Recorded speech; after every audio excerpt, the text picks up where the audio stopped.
Okay, there's that. Close that. Oh, there it is. And now I wait.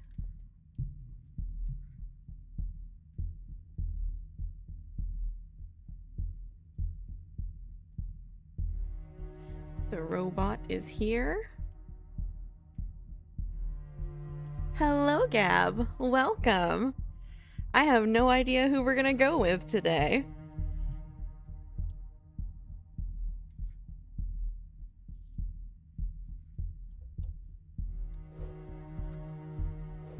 I think I made a save. Yes, very smart of me.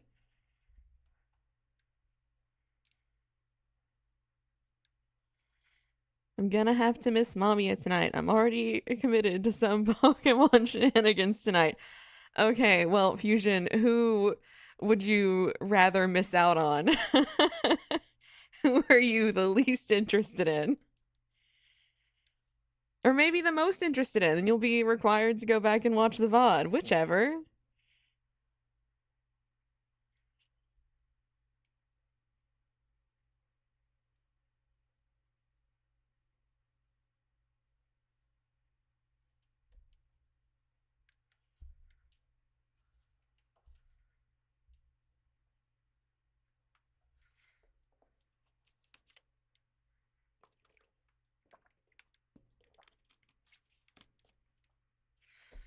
I think I'm gonna go ahead and get started so I don't sit here in awkward silence forever.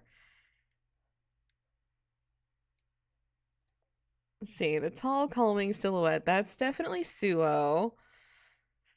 I'm very tempted to go Haruki, so I think I'm going to.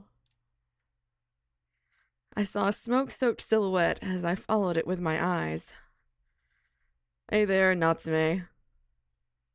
Morichika Haruki, what do you want? Come with me. You're not a student, are you? Of course not. I was feeling nervous, but went with him anyway. I couldn't ignore a chance to get on good terms with him again. Morichika Haruki was even more of a drinker than I had expected. I don't think we're aware of his drinking habits yet. Hello, Blackjack. Hello, Pink. We're going to go on wholesome adventures with Mel Prostitute. I wasn't used to whiskey and had trouble downing it, but I did enjoy it somewhat. After all, every time that amber liquid waved within the glass. Drinking habits, oh boy. Is there any habit he doesn't have? We know he's into gambling. Now we know he's into drinking. He smokes. He's just going down the checklist. Morichika Haruki became more and more talkative. It's such a pain, you know? I mean, got any idea what it's like to hang out with a bunch of kids who couldn't recognize a good time if it bit them in the ass? I think I know what you mean. He was about the only adult friend Natsume ever had. Seeing as he usually hung out with grown-ups, I couldn't fault him for feeling out of place among younger folks. Natsume really taking advantage of the fact his borrowed body is that of an adult. He really is. I mean, if I was Natsume, I would do the same thing. You feel the same, don't you? I mean, you gotta watch over some brats because of something Natsume said before he croaked.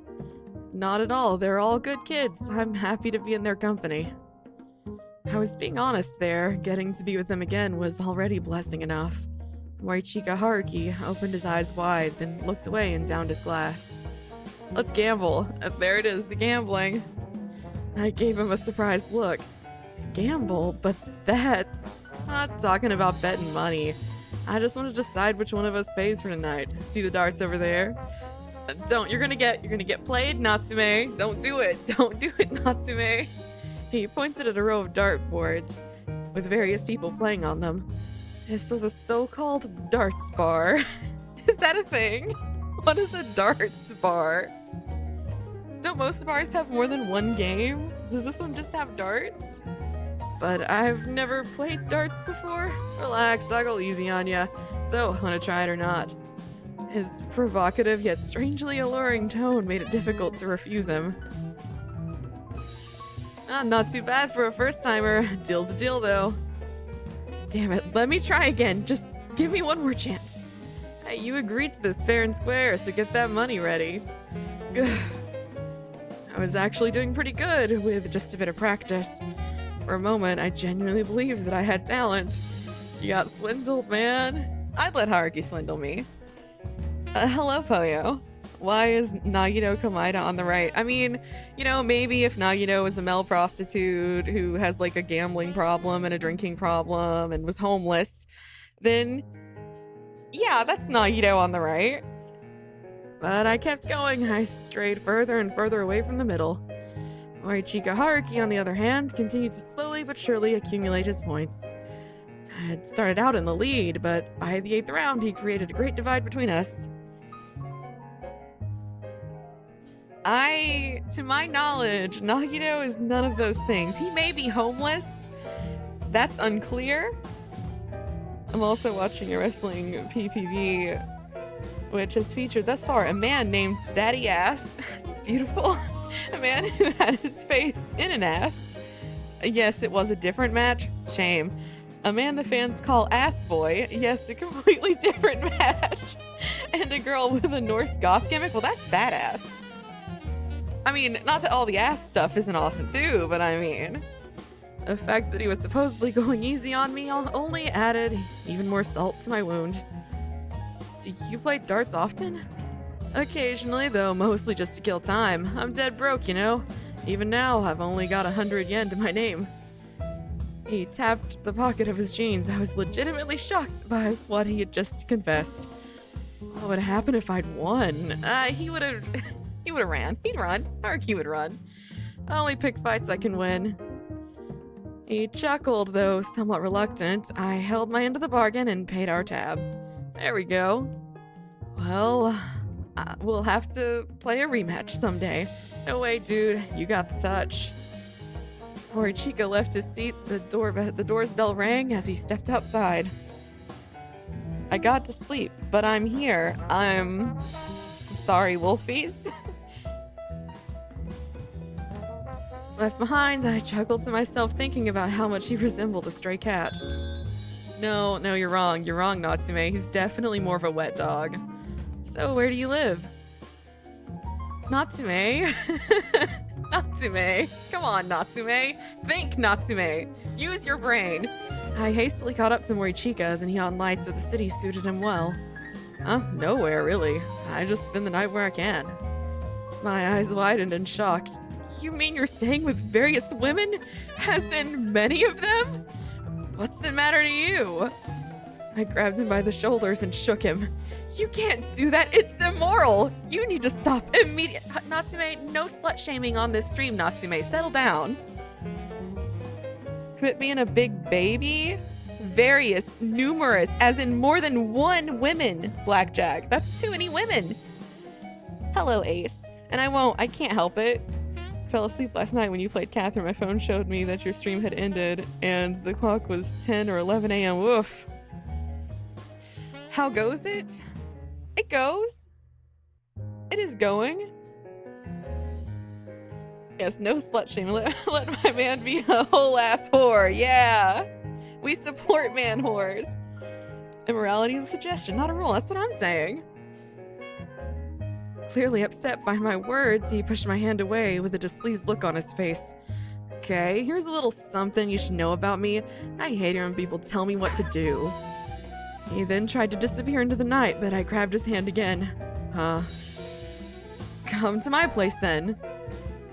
If the only alternative is living with all sorts of different women, I think it'd be way more ethical for you to just stay over at my place. I appreciate you, Wolfies. So worth the man horse so Donnie can add them to the pile. Look, and there's so many things wrong with him too, Ace, so you know he's my favorite. What the hell are you on about? I wouldn't mind. Well, I sure as shit would. I ain't gonna let some guy take care of me. As if letting girls do that is any better. Well, aren't you witty? He made a scummy grin, so I tightened my grip. You don't even have a home. You're not wrong, I guess. This pisses me off. Natsume's just like, we have to fix you. I can fix him. Natsume said I can fix him. There are only two camps in the Regretful Twitcher fandom. Novella doesn't deserve Donnie, and Novella is lucky to have Donnie. Confirming that he understood my point, I smiled and let him know where I lived. My home was a simple city apartment. Yeah, it's because you're an NPC, Natsume. Spectators generally became conscious in this world as members of the nameless masses. When that happened, we were given backgrounds that suited us. For example, I was a 23-year-old, stable member of society. Wait, so Natsume's technically older than Haruki? Interesting. And had everything you'd expect someone like that to have. However, that was just a background. My home was relatively unfurnished and felt like nobody lived here. I didn't even have curtains. They're just mad he gets bitches and they don't. That's what I'm saying. Why are those perspectives mutually exclusive? You know, Pink has a good point. Hello, Pink. Wolfies, don't give up. Don't give up. You know that video of the guy in the rice fields who's just like, never give up? Listen to that guy. He's right. Don't give up. It's not much, I know. Morichika Haruki looked around, then took off his coat and handed it to me with slow, disinterested movements. There was too little to look at. White walls with white flooring, a white bed, and a brown sofa. Nothing else. The inorganic fluorescent light reflected our awkward frames in the dark window. I did? Well, as I've said before, I have no idea what's going on 90% of the time. I'm in Camp 3, it makes too much sense, and imagine if they didn't find each other. That's the camp I'm in, personally. Oh, right, give me your number. Huh? Remember when you forgot to come to the meeting? I need it just in case. Morichika Haruki clicked his tongue, but gave me his phone number regardless. I made it a policy not to answer when a guy's calling, so don't actually use it. Oh, okay. Although, it wasn't a number I couldn't use, basically the same as a number I didn't have. And again, it was still better than nothing. Guess I'll go to sleep then. Man, what? So Haruki's just gonna have to go to sleep and not get paid for it? Natsume, come on, man. You can just use the bed. Nah, I like this better. He then just rolled up and got comfortable. Slightly perplexed, I took a set of pajamas out of a box under the bed and changed into it. I have a spare pajama set. Want one? I ain't wearing clothes that smell like other people. I took it with my clothing. It didn't seem that bad. I'm sorry, Natsume, you stink. Just sleep. Okay, good night. I turned off the lights, but Morichika Haruki continued fiddling around with his phone. I had a feeling he didn't want me to see his sleeping face. In the end, despite the faint light, I had no trouble falling asleep. The bright morning light shone in through the windows and was accompanied by the soft chirping of birds. The lack of any curtains meant I had no need for an alarm clock. That's very brave of you, Natsume. Good morning, Morichika. Half asleep, I looked at the sofa, then tilted my head. Morichika Haruki had already left. He was a man who lived by his own rules, respectable. He hated staying in the same places or interacting with the same people. One day, he would smile as if we were close, only to disappear the next morning. He was much like the brand of cigarettes he smoked. He would attract you with his fragrance and vanish when the wind blew. Ugh. Morichika Haruki definitely didn't enjoy being followed around like this. No?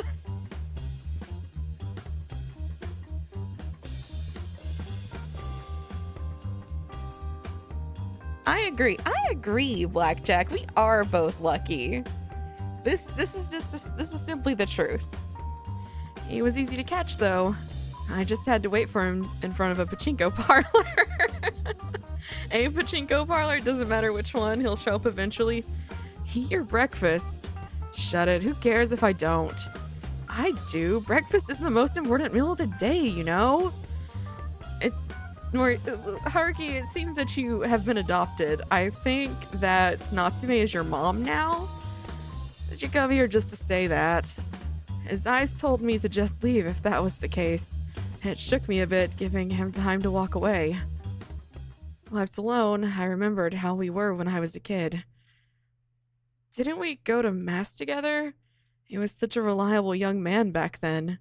These days, though, he was a drain on society who jumped from woman to woman. Damn, Natsume! We were also roughly the same age now. Life's full of mysteries, I guess.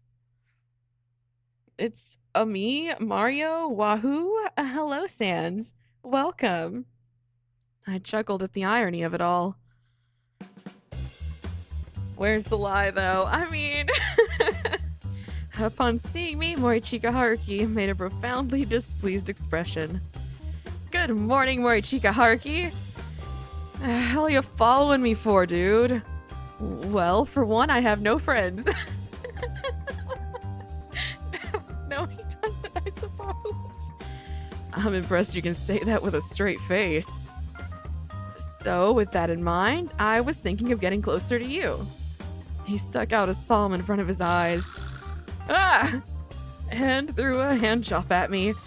He wasn't serious about it though, so it didn't actually hurt much. Don't bother those 3 high school students then. You'll have a better time with your fellow brats. He took out a cigarette and a lighter and began to smoke. I'm worried about you. Give me back my cig. Are you serious? Why would you even smoke? You already cough way too often.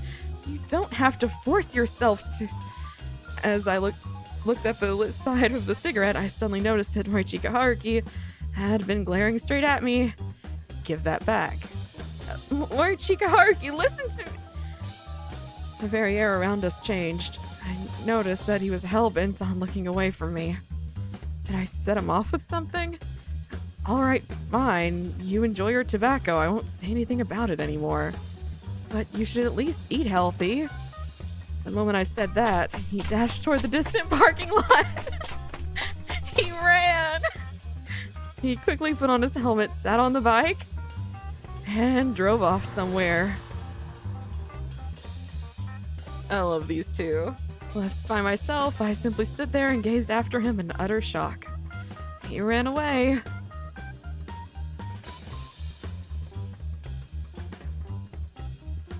I have no idea what that is, Blackjack. I quickly snapped out of it, though. He'd come back here tomorrow. I was sure of it. He had nothing better to do anyway. And neither do you, Natsume. You're perfect for each other. Huh? I'd been waiting for Morichika Haruki since early in the morning to make sure I wouldn't miss him. There were many people gathered before the soon-to-open parlor. That's like 2000's Outcast. Oh... I have maybe listened to like 2 Outcast albums? One hop this time? He was not among them. He'd come here in the evening then, surely. Not having anything better to do, I just waited for him while snacking on the brown sugar bread I'd bought at a nearby store. He's still not here. Was it horse racing day or something? Maybe he doesn't play pachinko 2 days in a row. Oh, whatever, there's still tomorrow. You're gonna have to find somewhere else to stake out, Natsume. Crisscross, everybody clap your hands. I chose to wait for him in front of the same pachinko parlor. While drinking milk from a cardboard pack, I grinned at the thought that I was finally doing something detective-like. However, even as it got dark, Morichika Haruki was still nowhere in sight. Wait, could it be that... As the light of the morning sun made me squint, I had no choice but to accept that he'd been avoiding me. Yeah? Wait, no, I'm jumping to conclusions. Maybe he's just busy with women. Oh, right, I still have the number he gave me. He told me not to use it, so I kinda just forgot about it. I scrolled down to his name among my contacts and called him. After 5 rings, someone finally answered. Hello, Morichika Haru. Hello, I'm sorry, sir, but we only open at 11. Huh? Could you call us back later? Who is this? Oh, we're Share, the pizza place. I ended the call and just stood in place. Morichika! Foiled again! Shake fist at the sky. He ran away from me. He actually did. If that was the way he would do things, I had my own ideas too. I can be pretty persistent. Yeah, no kidding. I didn't know where he lived or how to contact him. Morichika Haruki had always lived by his own rules. The only lead I had to him was the fact that he often picked up women in Shinjuku. I wasn't exactly fond of that side of his, but it was the only thing I could cling to right now. I could ask some of the ladies there. I might run into someone who knew Morichika Haruki. Shinjuku, the metropolis of Tokyo. I made myself comfortable and waited at a place near the border of the residential areas in the neon-covered city. Are you okay? There, going by her voice, she was used to talking to people. She was probably looking for customers. I slowly raised my head and opened my eyes. Natsume, please. Oh. Our eyes met. I'm so sorry. I seem to have fallen asleep here. That's okay. Can you stand? It doesn't look like it. I'm feeling a bit weak. Could you lend me a hand? Natsume, when did you get so smooth? I held onto her hand and faked having trouble getting up. Thank you. There we go. Wanna come over to my place? I accepted her offer with a smile. Here, have some water. Thank you very much. I had a quick look around the place. It was a self-locking apartment with one room. All in all, fairly standard for a young lady living in the big city. There were consumer electronics, cushions, and a variety of plush toys she probably won on a crane game. Well, hello, Peg. Welcome. Now that I see you in good lighting, I'm glad that you seem better than I thought. The woman, still holding a cigarette in one hand, made a smile that somehow put me at ease. I promptly explained the situation to her. Haruki, you know him? Bingo. The lady who picked me up, Ayaka, reacted so strongly that the ash fell off the tip of her cigarette. Then tell him I want my money back. I've already wasted enough time trying to constantly remind him. Knowing Morichika, he likely danced around the issue and kept putting it off for weeks and weeks. Where's our man? We're trying to find him, Peg. Haruki is nowhere to be seen. He is dodging Natsume, gave him a fake phone number. Man's on the run. Feeling a newfound sympathy for my latest acquaintance, I lightly chuckled as I imagined him charming her. Do you have him in your contacts? Of course I do. He calls me at least once every month. He always gets in touch just as I'm about to delete his number. Leeches must have some crazy survival instincts. She was more passionate about my investigation than I had expected. I'm drinking with him. Wonderful. Speaking of McDonald's, the mom from the one ad is so hot. Sans, I have no idea what you're talking about, but I kind of wish I did. No work until Wednesday? Hell yeah. Her grudge against Haruki must have piled up into quite a powerful force.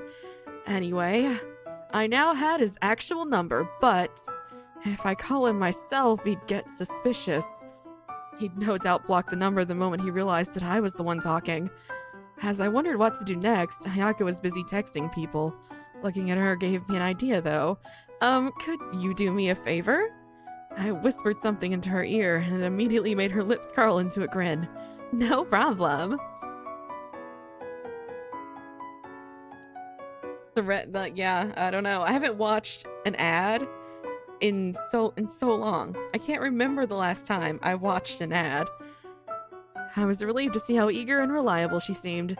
At this rate, things just might work out. Good night, then. Huh? You're going to sleep? Yes? I see. Oh well, good night. At night, I slept using my trench coat as a makeshift blanket. I woke up to some breakfast prepared by Ayaka herself. Wow, you actually made breakfast for me? Oh, I just ended up making too much for myself. Don't overthink it. There was some still warm cabbage miso soup and egged rice on the table. I wolfed down the steaming... Keep burping. Oh, I mean, are you normalizing? You're saying less crazy things here. Sans, you have to say something crazy to make up for it. How do you feel about Grimace or the Hamburglar? I wolfed down the steaming boiled rice with a healthy appetite and ended up finishing the meal in no time. That was great, thank you. From the way you look, I didn't expect you to be such a robust eater. Sorry, as a guest, I know I should be the one doing the dishes. It's fine, don't worry about it. I know this isn't much, but... I reached into my wallet and took out a few bills as thanks. Huh, you really didn't have to. I actually thought you were broke, so I wasn't really expecting this. As she kept on mumbling, I tilted my head in confusion and offered her the money again. Ayaka, I'm counting on you today. Sure, leave it to me. I can't believe Haruki actually knows someone sensible. Let waffles enjoy things. Look, he's free. Sans is free to enjoy things. But that doesn't mean that we can't make fun of him. I think that's our right. Gotcha. Why are you here? Where's the chick I'm supposed to meet? Ayaka has a shift today. I can almost hear him ask about how I even know her name. Though initially confused, Morichika Haruki quickly put two and two together.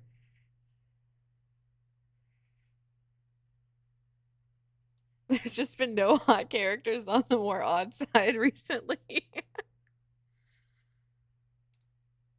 You little... I responded with a smile. I had Ayaka call Morichika Haruki this noon. Yeah. got the sexy saxophone out. Haruki! Ayaka, what's up? I wanted to hear your voice again. How are you? Get to the point. There's no fooling you, I see. Actually, I had a fight with my boyfriend the other day and we broke up, so... Say no more. Are you free tonight? Once the call ended, we looked at each other and grinned. And that's how it went. The lady that would give him a good time and a place to stay would not be coming. Not today. Jesus. Visibly annoyed, Morichika heaved a deep sigh. Why are you avoiding me? You can try vanishing again, but I'll just come find you like I did now. So it'd be a lot easier for you to just give up. God, you're annoying. I'm good at endurance matches. I took his response as a sign of approval and smiled. So, where have you been these past few days? Nowhere. I was gonna see Ayaka.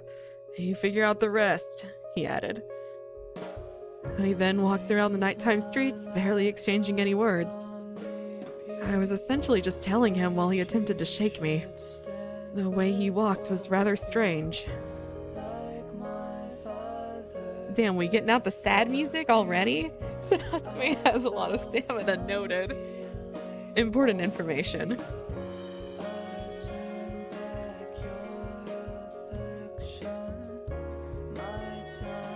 It felt almost like he was mixing in with the crowd to become a part of it. With him blending in so well, I had to be careful not to lose him. At first, I thought he was just used to this city. He knew nighttime Shinjuku like the back of his hand, and the endless crowds of people meant nothing to him because he trusted this place. However, as I followed him, I realized that wasn't the case. It was the other way around. He trusted nothing and no one. Everyone else was the same in that regard. They prided themselves in being strangers and avoided contact. There was a dense mist cast over the night. Even still, people walked around as if seeking more density. We were welcomed by an air filled with exhaust fumes. I was close enough to touch him, and yet he continued wandering in complete and utter solitude. For a brief moment, Morichika Haruki turned my way. His refined amethyst eyes, what a pretty way to describe it, bore into me for less than a heartbeat. However, their beauty was soon hidden from view the moment he looked away. I could somewhat relate to how he felt. At their core, people were all essentially alone.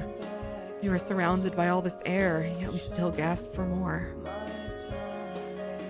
Morichika Haruki stopped for a moment to light a cigarette. I watched him do it, but said nothing. A trail of white smoke billowed up into the night sky overlooking the tainted metropolis. In this town, the stars just didn't have the same shine they did elsewhere. Hey. What do you want to do to me?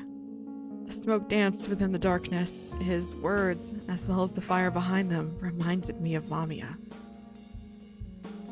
I didn't want him to die. I wanted him to find happiness. I just want to know you. Because of Natsume?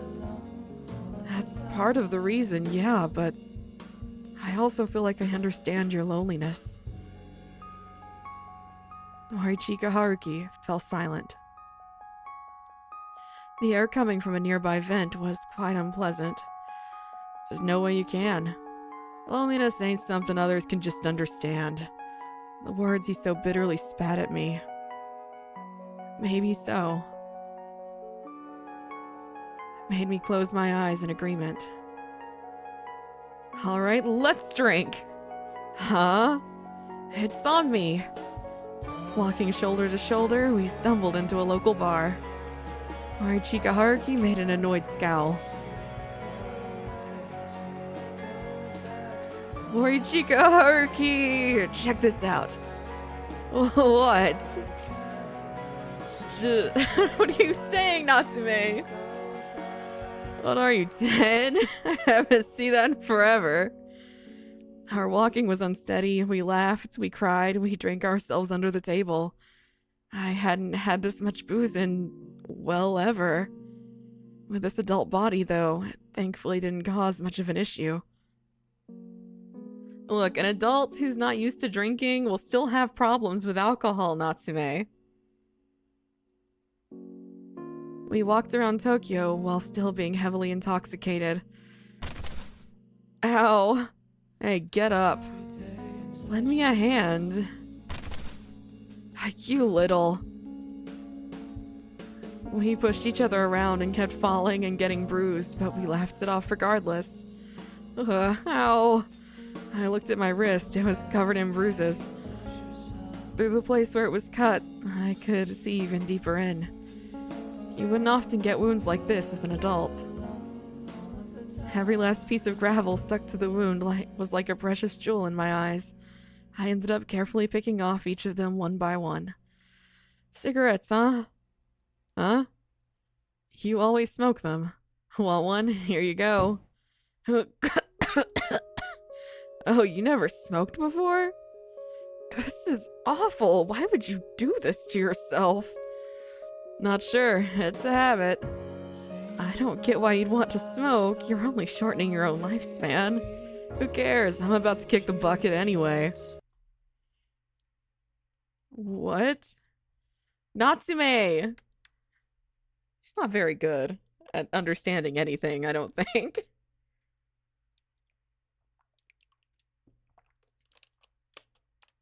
I said I'm about to die. Who gives a shit if I smoke or not?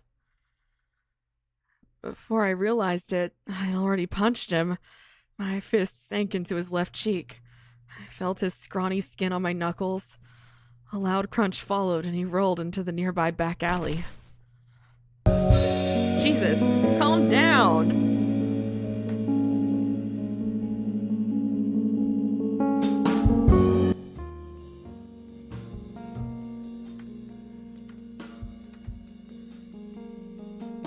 Music! Just in case you forgot it was there. I had a realization for something completely unrelated and my soul just descended. Do tell, Gab.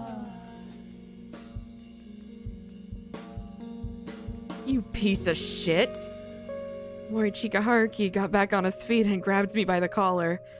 He then dragged me and punched me in the right cheek. Ugh. His silver ring made a metallic sound. I felt the pain in my teeth. You little... You think you're something just because we chilled, huh? I grabbed him and pushed him against the cold asphalt. We rolled around on the ground, trying to constantly gain the upper hand on each other. Shut up, you're the one who's wrong. Fucking order me around. I'm not gonna stop punching you until you admit that you're wrong. Fine, bring it on, asshole. I love violence between reluctant bros. Exactly how much time had passed since then.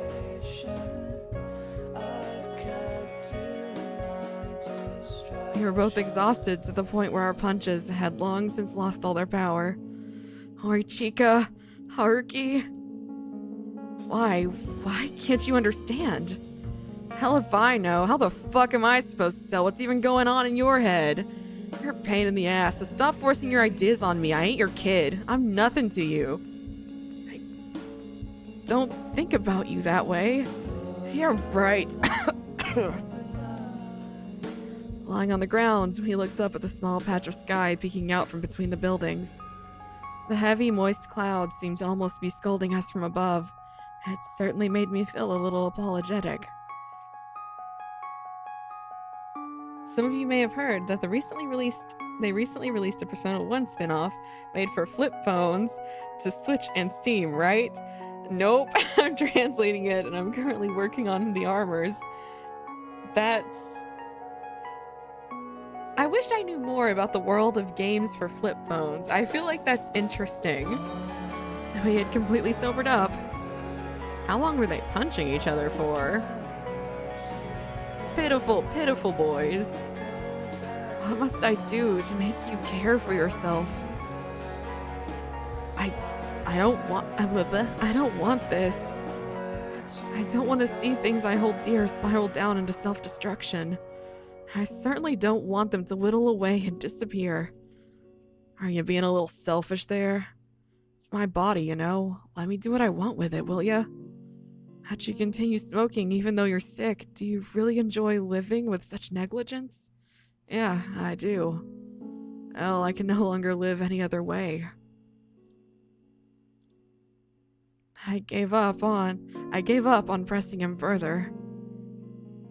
In the game, if you scare an enemy that's much weaker than you, it gives you a piece of equipment. Bird enemies give you an armor called Spinny Suit. So the name of the armor in Japanese, the armor that bird enemies give you, is called Big Bird Suit. Big Bird from Sesame Street. That's beautiful. Many things here just didn't sit right with me. And that he could still turn his life around if he tried. However, a part of me believed he was right. Others pushed their feelings and ideals onto him.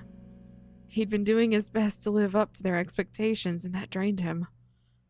As a heavy silence descended on us, every breath he took seemed to be implying exactly that. I took a long, deep breath. Morichika Haruki, no doubt anticipating a second round, quickly got back up. His reaction made me chuckle. I shook my head and looked up at the dark gray sky stretching above us. I only left for 10 minutes. What the fuck happened? Okay. Well, you know, Natsume tracked down Haruki and now they went drinking and beat the shit out of each other.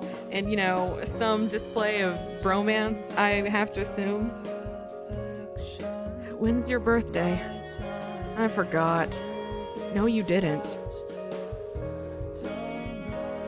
It's in the spring. Spring, is that why you're called Haruki? I mean, with Haru meaning spring and all. Yeah. His listless response made me smile. Haruki, born in spring. He looked at me in confusion. And since Natsu means summer, I'm guessing that makes you a summer-born Natsume, huh? Oh, no, I was actually born during winter. Natsume, born in winter. Yep, that's me, the winter-born Natsume waiting for the day he would see summer. Ugh. Ouch. Damn.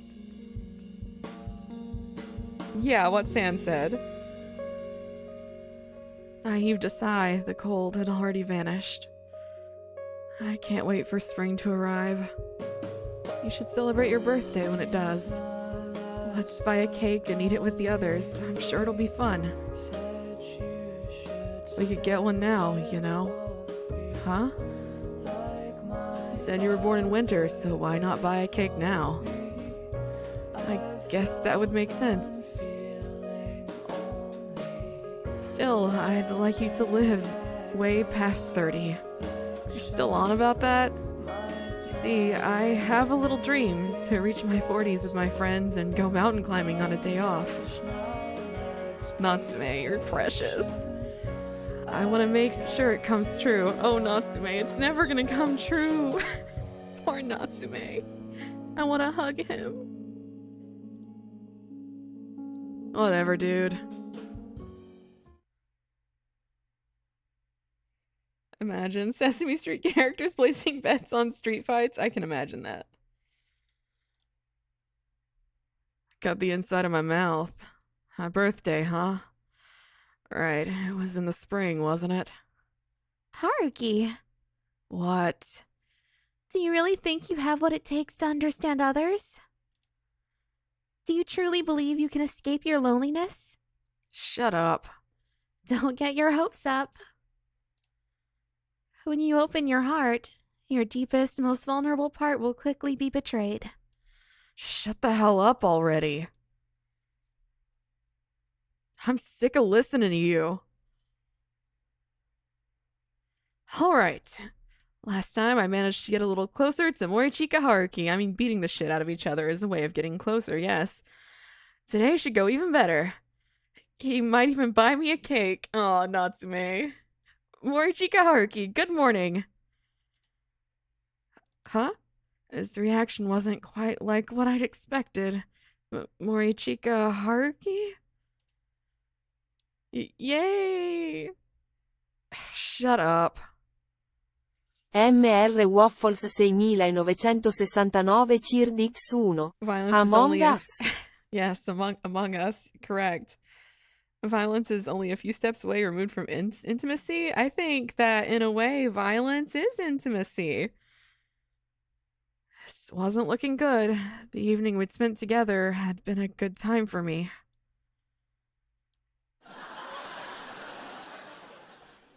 So we got a laugh track? Did he not feel the same way? A small CRT in the waiting room of an old station played a lively talk and variety show. Surrounded by dirty concrete walls, we sat and watched it without thinking much. Morichika Haruki seemed to have given up on me after the day we fought. I'd given up on him, too. The distance between us was neither great nor short, which seemed to suit us well. He was still smoking his cigarettes while I was still following him around. That was all there was to it.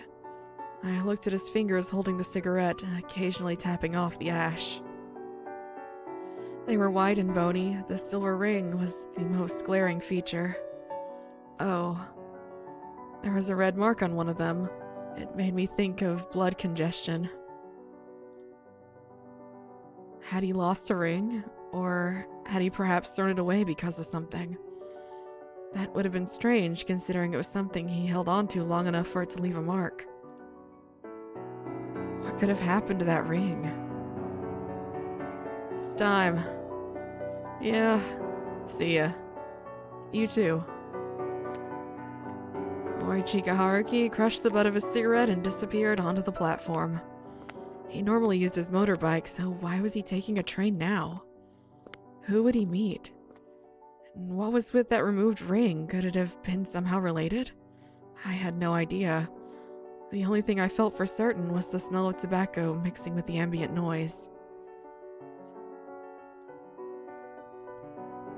Wait, I might be stupid. I thought the blonde person was a different character and Natsume was a faceless protagonist. I think you just missed a stream.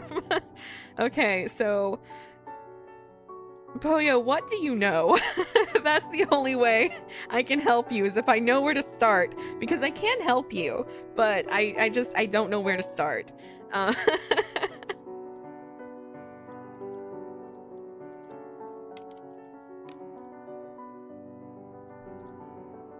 It reminded me of the cigarette I'd smoked at his urging. I'm back. I stepped in and had a look around. The room I had just greeted was completely barren of warmth. The TV I'd watched earlier seemed to have had an effect on me. It made the silence in here feel all the more grating. You told me it's going to give me trauma, and that was the end for me. Oh, okay. Well, as you know, Natsume died. Then you go through all of the horrible, tragic things that happen to them, right? You have Minato, who is a trans woman and ends up committing suicide. You have Haruki here, who dies in the streets, homeless. Ryo kills his mother. Suo Kato kidnaps Ryo, keeps him in a basement, and then kills him and dies. Drowns, presumably, as we know. And at the end, this Natsume fellow appears at the end every single time. And then you find out that that Natsume is indeed the Natsume who died, and he's like a spectator in this like huge library, and he is trying to save his friends' lives. He's not supposed to interfere with anything. He's only supposed to spectate and make sure history stays on the correct path. He is choosing to interfere, which could cause him to die. There's also this being called MAMIYA, who is the one that presumably isolated all of his friends and led them, on a self-destructive path, which caused them all to die. And now Natsume is trying to put all of that right. There, I think that covers it. With every breath I took, I realized that I was alone.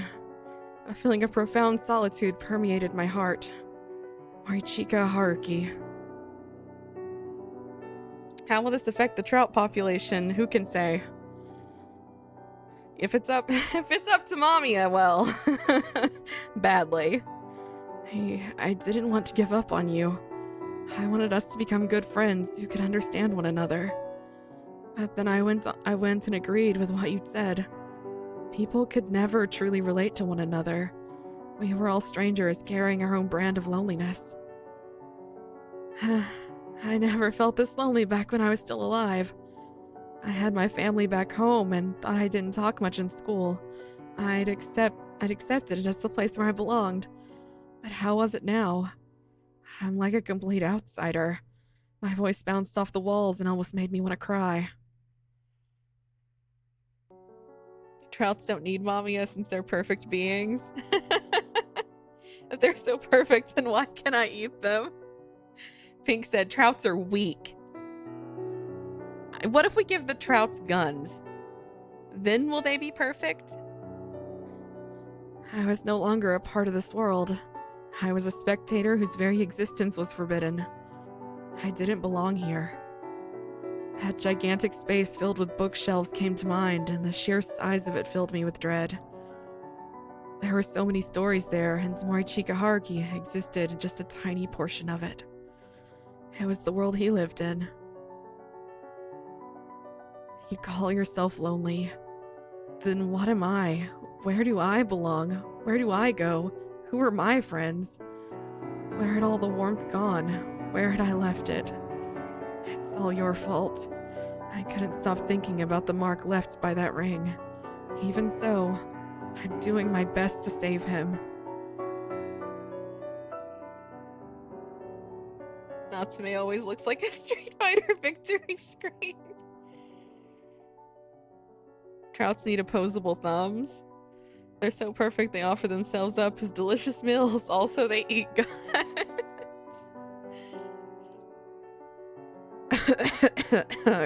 Coffee says, Haruki. Poyo, this is a MAMIYA. This little nurse girl, she is a MAMIYA. All the MAMIYAs look different. They're based on, the character who MAMIYA is trying to destroy, of course. Shut up. Relax, Haruki. Don't you fucking show yourself to me. It's okay. You're not alone. You might be right about that, Poyo. Everything will be all right. Just call me by my name. Please? MAMIYA. Yes, good. I'm MAMIYA. And I'll always be here for you. So, how exactly did he become like that? You mean Haruki? You don't know anything, huh? Natsume's just like, why is he like that? How do I fix him? Ayaka, please help me. He said name drop. Oh my god. Where's the MAMIYA with big boobies? Sans, we're gonna get there. Calm down. And you do? And do you? Well, he's a liar, that's for sure. I wouldn't believe every word he says. But I do feel sorry for him. It's enough to set off my motherly instincts and hook hopeless women like me. Come on, Ayaka, you're not hopeless. God, if only I fell in love with a guy like you, I'd have become so happy. Let's have a couple drinks together. Wait, Natsume, you smoke? Oh, you mean this? I started recently, needed something in my mouth. Interesting, Natsume. Interesting choice of words, Natsume. I don't know anything about Morichika Haruki. I remembered the gentle light of the church. He was a little bashful, but treated me with kindness when I was still a boy. Oh, it's you. Huh? You're the one who sings off rhythm. Yes, I was looking at the sheet again, but I didn't really understand it. Are you practicing? Yes, I want to be better at singing. Aren't you diligent? And just like that, with a cross dangling from his neck, he went and helped me practice.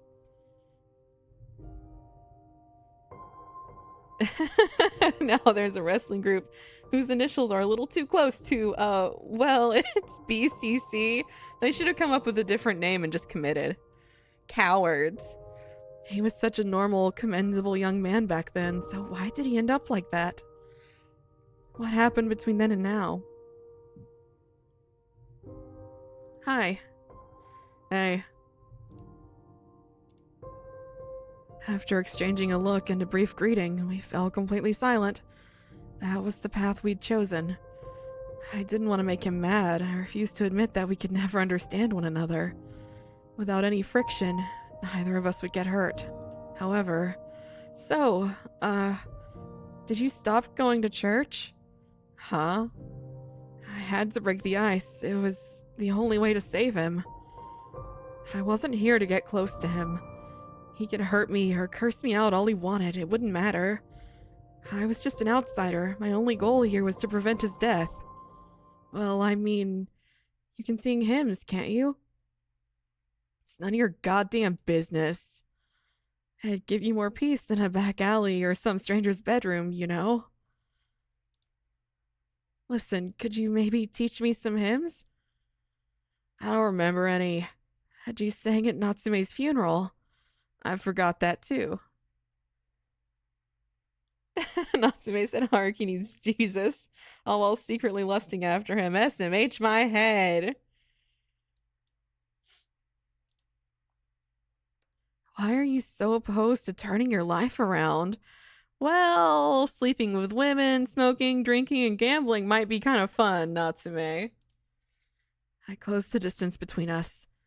Are you this fond of being a self-destructive loner? I don't need to listen to your bullshit. Yes, you do.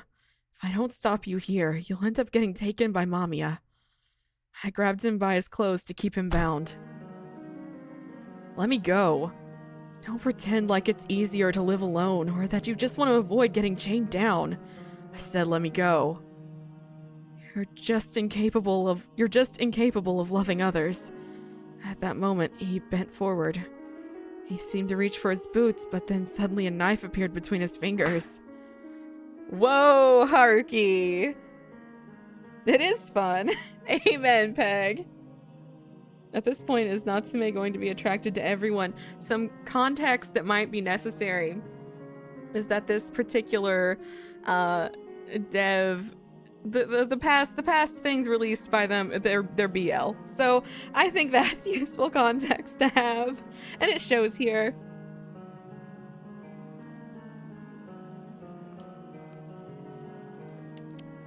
So true, Sans.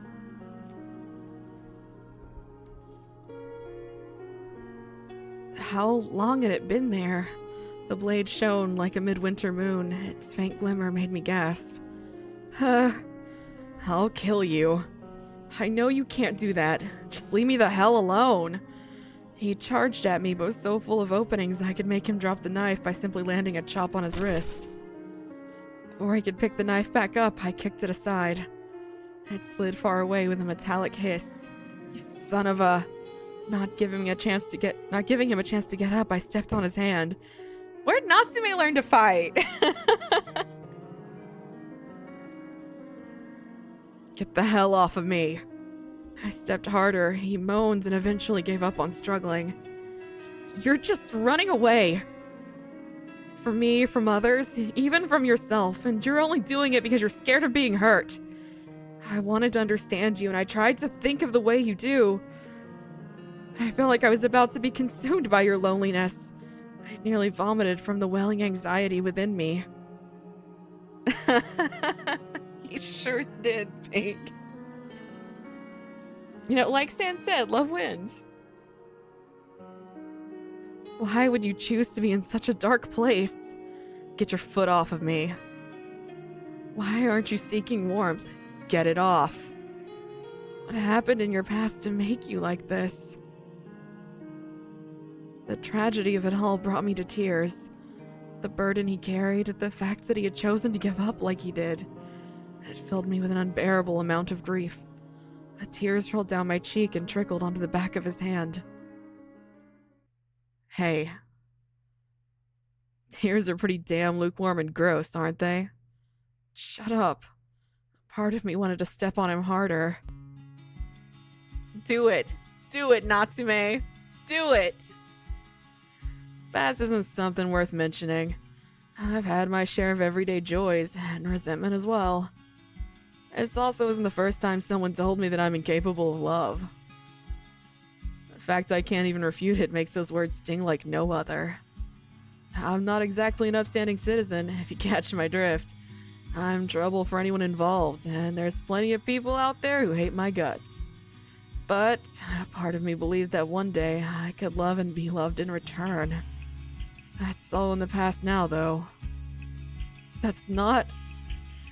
You'll deny that. You're that type of guy. But as good a guy as you are, you can't see into the future either. Exactly. Only when I die will people know if I was just some empty-ass android. The thin layer of snow was melting. The crescent knife on the open asphalt was losing its glimmer. Even so, I believe in you. I'm serious. I took my foot off his hand and picked up the knife. Morichika Haruki. I believe you can love me. Damn, Natsume, when'd you get so smooth? I held the knife in reverse. I believe it with all my heart. And forced it into my own abdomen. Normal, very normal behavior, Natsume. You're being very normal right now. A beautiful light was leaking in through a foggy window. Morichika Haruki squinted as the light fell upon him. His side profile carried a certain sinfulness, like kissing thorns under a divine light.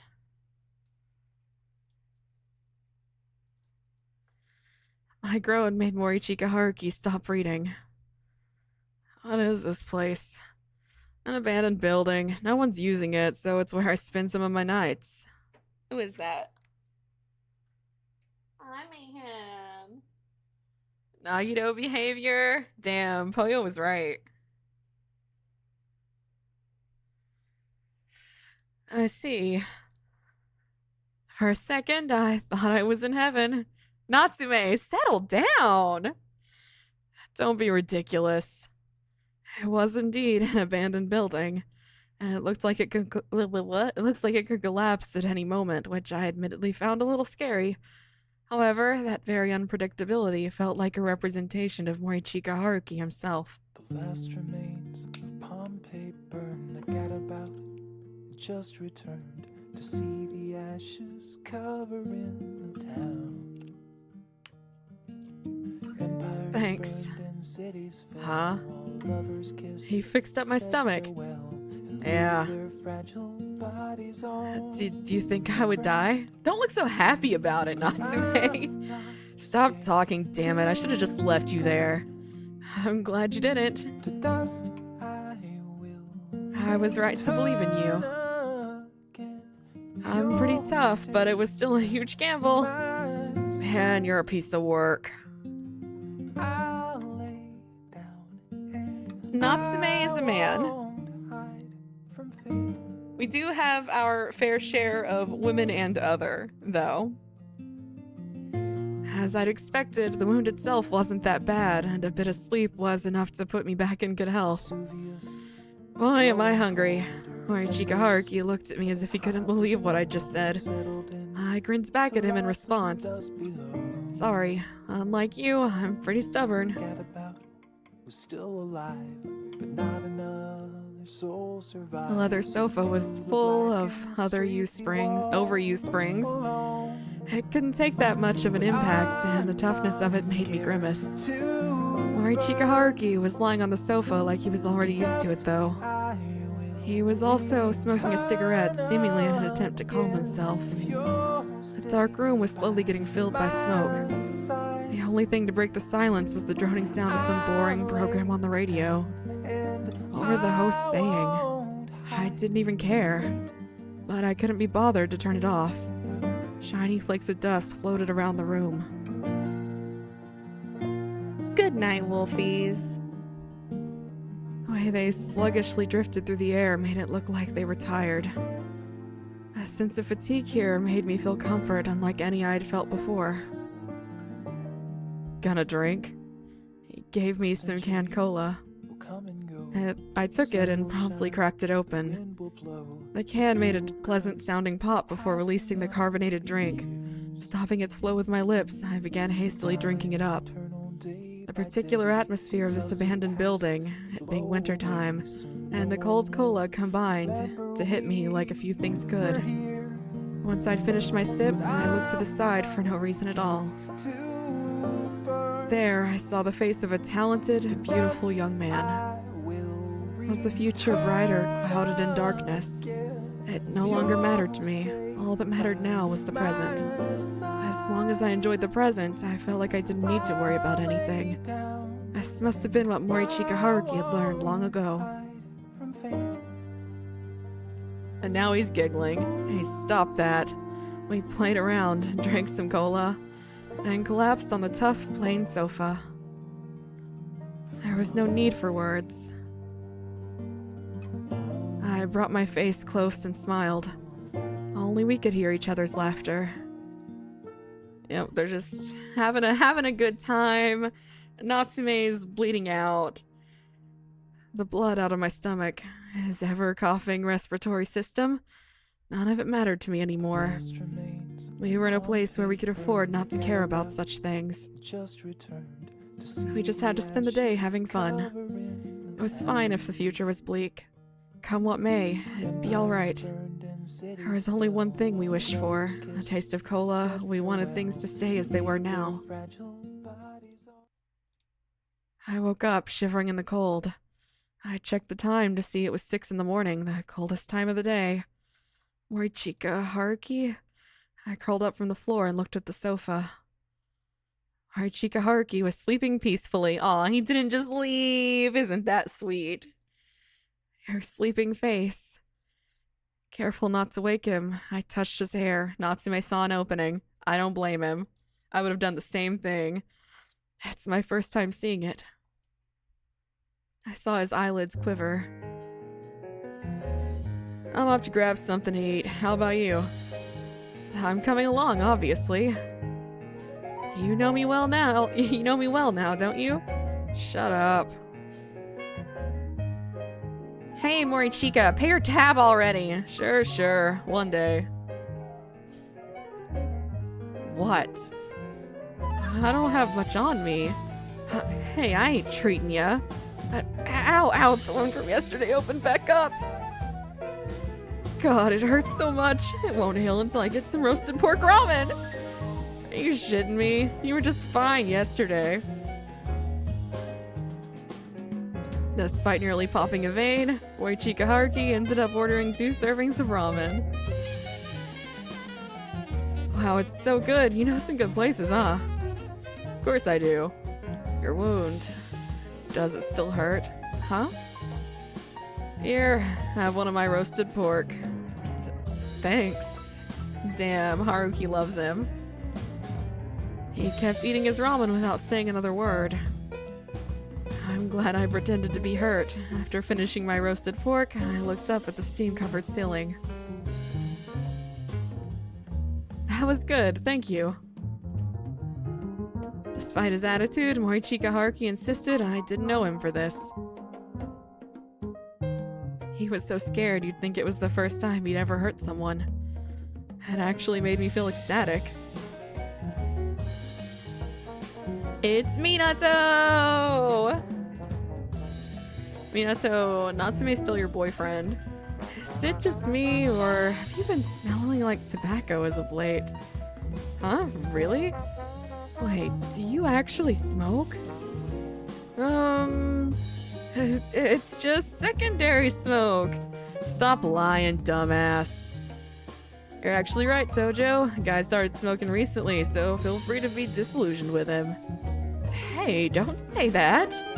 Huh? Besides, I'm not an addict or anything. I only smoke every now and then, not all the time. What have I missed? Did they kiss yet? Not yet. They had ramen together. It was very sweet. Haruki paid and gave Natsume some of his pork. Anyway, Haruki's clearly in love with Natsume. And Gab, you have a very good point. Oh, you're enjoying it in moderation. That's so mature. Oh, hold up a sec. That's not how you reacted to my smoking. Jesus, don't force yourself to smoke if you can't handle it. Are you worried about me? No. God damn it, I said I'm not worried, now stop smoking. I can't believe you're the one saying that now. I finally understood. The only way to keep Morichika Haruki in check was to hurt myself. Oh, that's not the healthiest relationship, Natsume. At some point, I made it a habit to smoke. Make sure to treasure me, alright? You say something? No? So, what now? Are you gonna play some pachinko or go bet on horses? I wanna go to the zoo. Huh? Hearing that from him was so strange that I couldn't help coming along. You enjoy more things than I thought. I haven't been to a zoo in years, though. Man, it reeks of animals in here. Really? Haruki, it reeks of animals where they keep the animals? It was a weekday, so the zoo was cold and still. What are you doing? What are you doing, Fiona? Playing with a box? What? What are you doing? Making our way down a path blanketed by leaves, we silently walked around and looked at the animals. No matter how adorable a particular critter was, I love the word critter, it's one of my favorites, Morichika Haruki didn't react with anything more than a simple, Was he even enjoying this, or was I getting in the way of it? As I became somewhat worried, he finally stopped before a single cage. In it, there were gray wolves. Inside him, there are 2 wolves. Is this that lung cancer risk kids talk about these days? What's next? Are you gonna tell me that people die when they're killed? I might. After all the walking, he stopped and looked at these wild beasts. What's wrong with that one?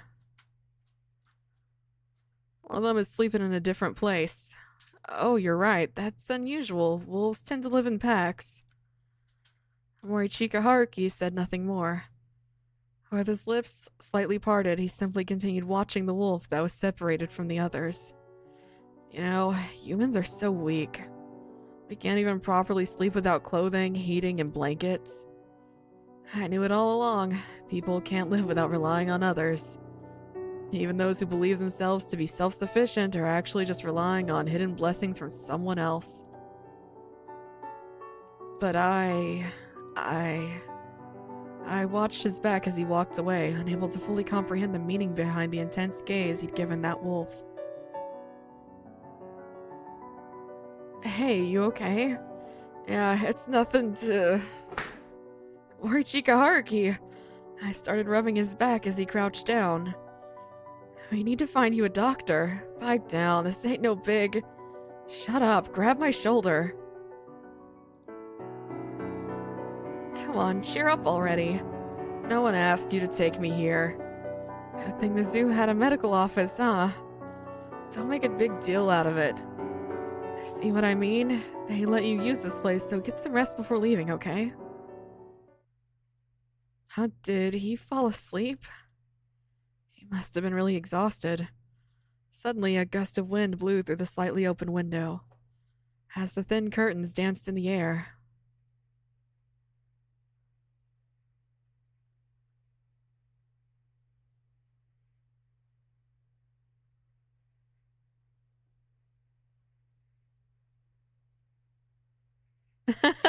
Fusion reacted negatively to the idea of Mina Haruki Natsume OT3, and he was wrong. He was wrong. That's beautiful.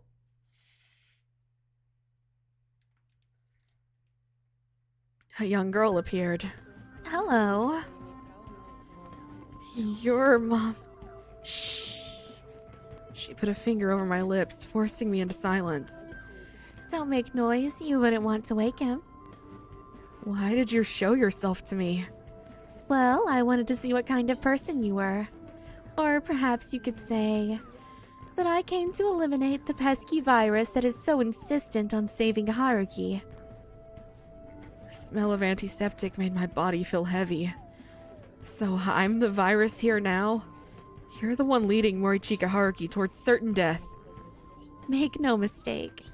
It's not my intention to make him suffer. If anything, you're the one forcing him to live when he himself has given up.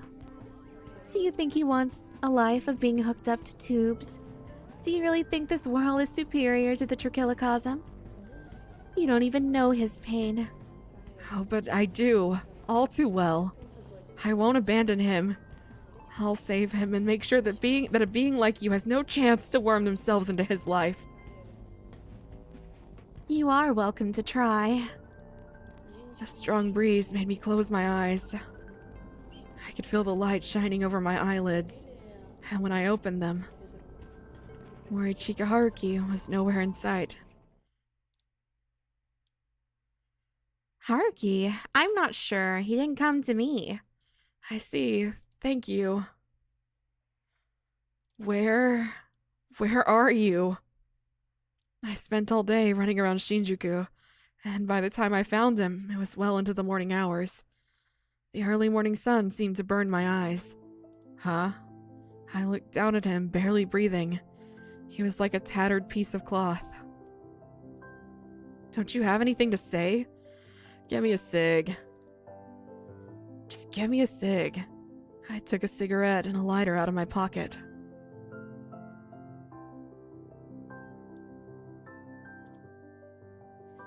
And smoked it myself. Hey. It had begun to snow. The first light of morning illuminated us both. The snowflakes danced in the wind, taking the scent of tobacco with them. Hey. Stop fucking smoking. Doesn't suit you, damn it. And whose fault do you think that is? Huh? You're the one who got me into it. The smoke stung my eyes. The morning light shone cruelly over Morichika Haruki's emotionless face. It's all your fault. Are you an idiot? I already know what goes on in your head. Don't try to disappear just to avoid feeling lost. You know how painful it is, so why do you force it onto others?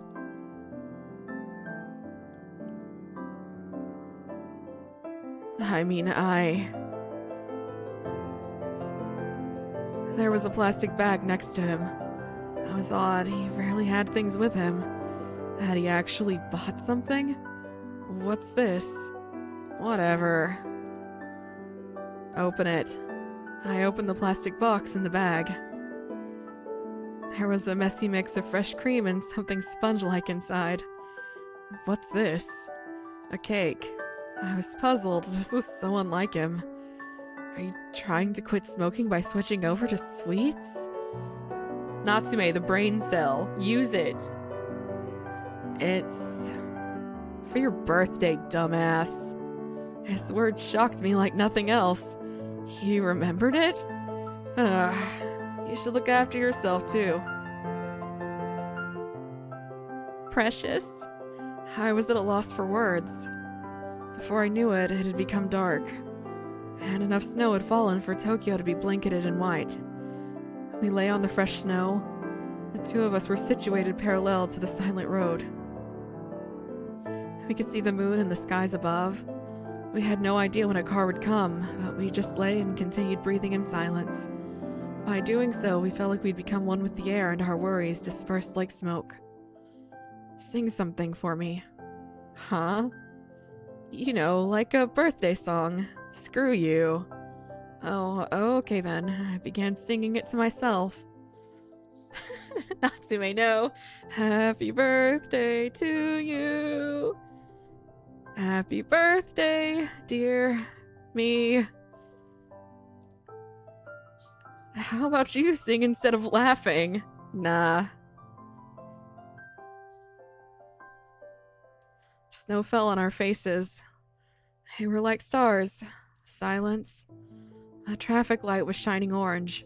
The snow took the light, reflecting it. It was winter, but the surroundings were now covered by a warm color. My vision turned blurry from tears, making it seem like the city lights were sparklers. Did you know that evening on Mars is blue? An evening that wasn't a fiery red, a cold, cold evening. I'm glad this isn't Mars. The kindness in his voice filled my heart with pain. Happy birthday, Natsume.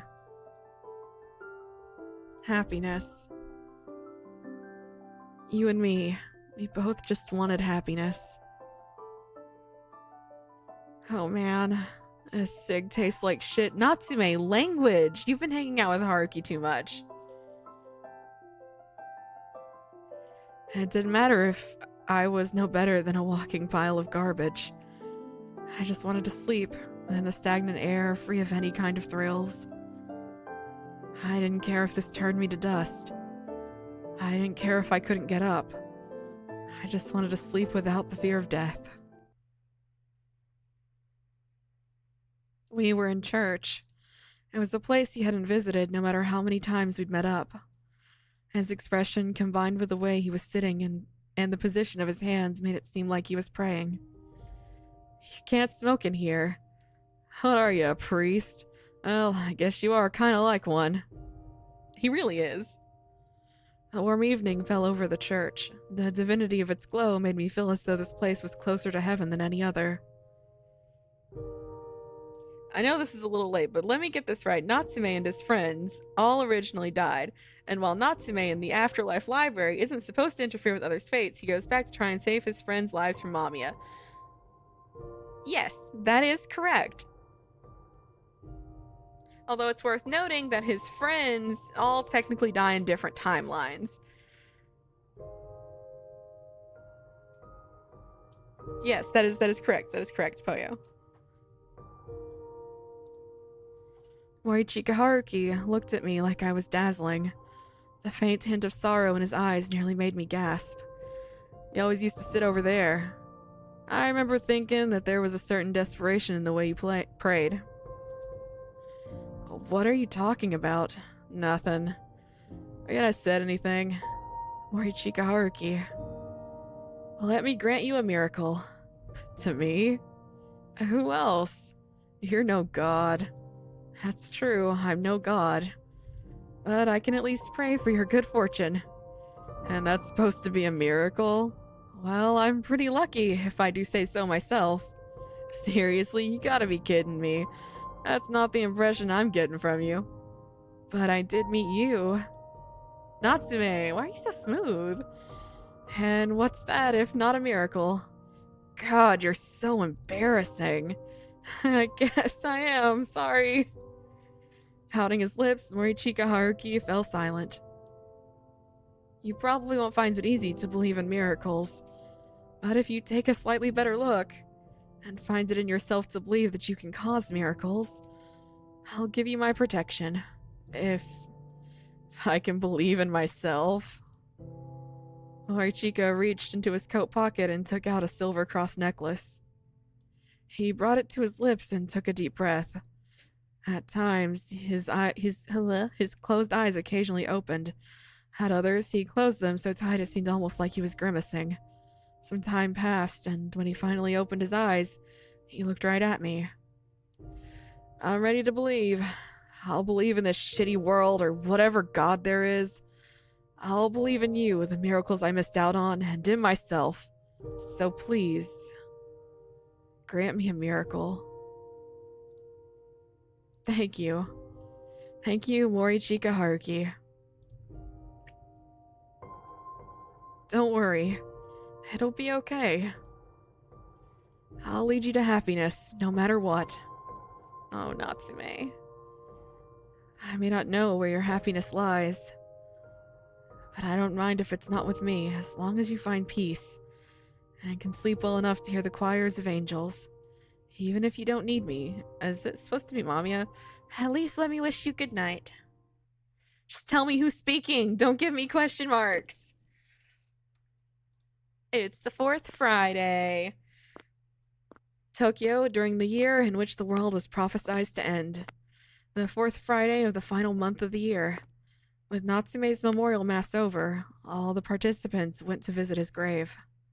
Morishika Haruki was standing against the wall in front of the church, listlessly looking up at the sky. Yo!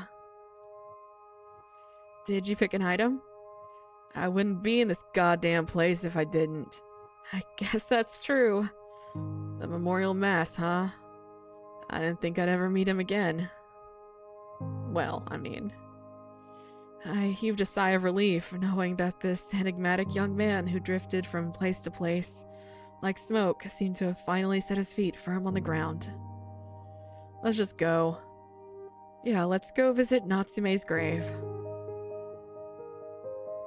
The public cemetery was in an open area some distance away from the church. Various graves were lined up in a clouded area sprinkled in green.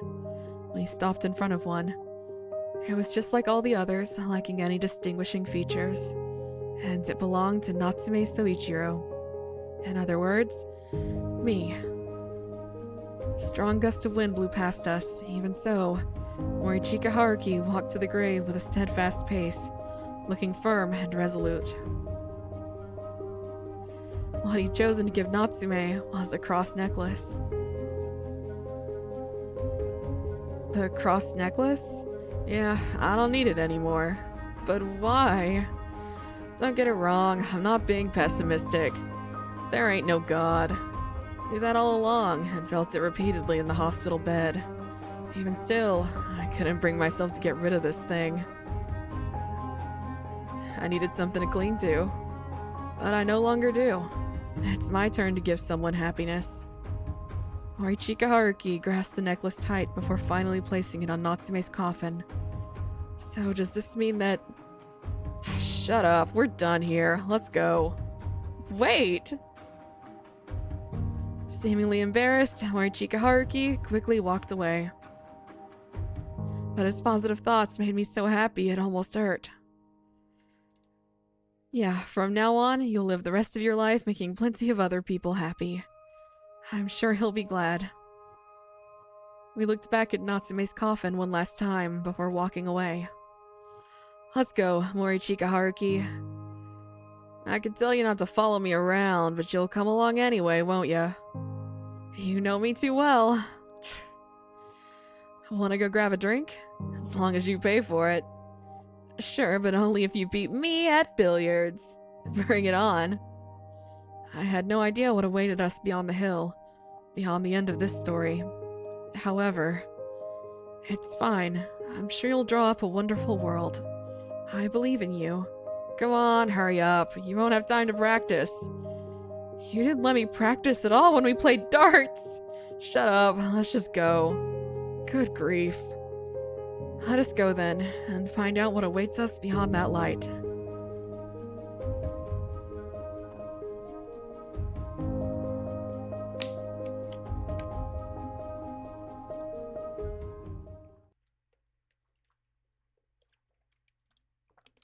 Hi, Mamiya. Are you sure? Are you absolutely sure this kind of ending made your friend happy? All right. You may just enjoy bathing in your happiness without knowing the truth, you bystander. Love it. Love Mamiya. Wonderful. There he is!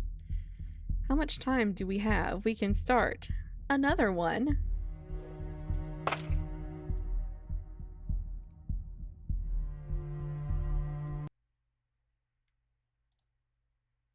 Mamiya isn't the blue short girl. So Poyo, every single Mamiya changes their appearance based on the person that it's trying to kill, basically. So Haruki is sick and not doing very well. He's someone who doesn't feel like he can be loved. He needs to be taken care of. So his is a little nurse. And Minato's is like a conductor. What if Novelle is actually Mamiya? Anyone could be Mamiya if you really think about it. All right, who should we do next? We could do a boy who killed his mother, or we could do Suo Kato. We have options. I mean, Rio's will probably have Midori, and I love Midori. She's very sweet. I think we're gonna... I hope this one has to be Rio, right? I saw a slender, elegant silhouette. I followed it with my gaze for a short while, only to realize it belonged to... that's Kikuchi Rio. What's he doing here? Just as I was about to call out, a man standing next to Rio swung his fist at him. Before I even had the chance to yell a warning, he ducked out of the way and delivered a kick that sent the man staggering backwards. Huh? As his assailant fell to the ground, Rio followed up with a kick with an intense elbow blow to his face. Is there a gay sex route? This is important. I mean, it depends on how you really feel about Arisugawa and Samejima, ultimately. I think you can use your imagination and figure that one out for yourself. I watched in silent awe as Kikuchi Rio casually dusted himself off. It took mere seconds to beat up a guy twice his size, as Rio sighed and prepared to leave. He noticed me staring at him. Oh. Even from a distance, I could tell that our eyes had met. His were extremely hurt. Aw, no, Rio! I love you, little guy, please! He looked away and left in the opposite direction without saying a word. Depends. Is Haruki strictly into female clients, or is he gay for pay? His closeted bisexuality notwithstanding. Well, we've never confirmed. Well, I mean, he does say he never picks up the phone for men. He only picks the phone up for women, so... Wait, I wanted to call out to him, but the words got stuck in my mouth. He looked so lonely, and it made me hesitate. Left standing alone in the light of the street lamps, I fell deep in thought. Right, I got this. I then clenched my fist and turned around. Come on, let's do karaoke today. Why, we just went yesterday. Go by yourself if you really have to. Oh, sorry. It's fine. What the hell? That was creepy. All right, look, classmate A and classmate B. Stop being racist. No wonder he's so poor. He's severely limited his clientele. Honestly, he would probably do very well with men. He should just give it a shot. He'd make bank. I have no shift today. I guess I'll go to the supermarket or something. Hey, what's with that guy? Huh? The one in the trench coat? Maybe he's a detective. That'd be way too cliched. Trench coat.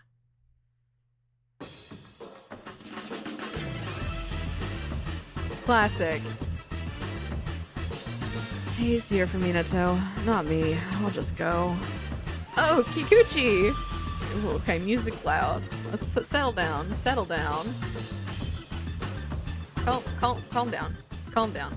Calm down. Little. There we go. Resume. I said resume. Thank you. He can be bi. I don't want to fix him. Natsume has a bit of an androgynous appearance to me. Him being bi wouldn't surprise me. Look, it's required. He's just Natsume is just a massive simp for everyone. It's just how he's built. He finally showed up. I waved at him in a way he would notice. The students around him became a stir, with Kikuchi Ryo himself freezing in place. What does he want with Kikuchi? Wait, what if he's someone dodgy? Is Kikuchi hanging out with the wrong crowd? What's with all the noise?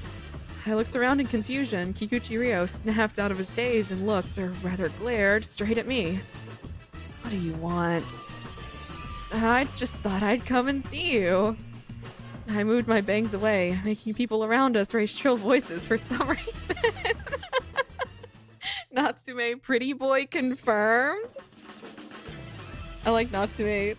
I like that Natsume has one sprite that is literally, yep, he sure does.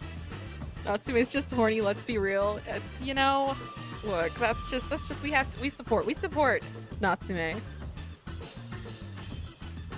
Look, just come with me. He grabbed me by the arm and dragged me away from the school gate. Why'd you come see me?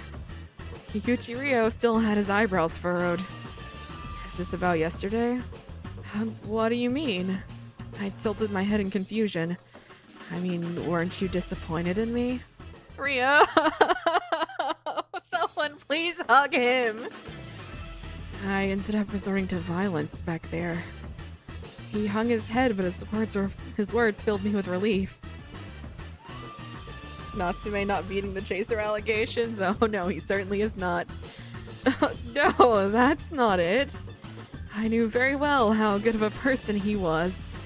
I figured I would start seeing you off to school from now on, and then pick you up as well, of course. Okay, Daddy Natsume? Ryo's like, no, please don't do that. People start to fight with you because you're always alone, but here's the thing, I'm an adult, so with me around, it'll be harder for them to get at you. I puffed my chest. Kikuchi Ryo was stunned into silence for a moment, then let out a disbelieving sigh. Are you a dumbass? Oh, more than you could ever know, Ryo. More than you could ever know. Huh, I thought it was a pretty good plan. A lanky guy like you would just get snapped in half. Snapped? Come on, be realistic. I mean, I've been pretty diligent with my daily push-ups and everything. As I muttered all that, Kikuchi Ryo began walking away, but I managed to stop him before he could get too far. I'm an adult! Okay, Natsume, sure you are, buddy. And as an adult, I can protect you. Don't worry, it'll be fine. Do whatever you want.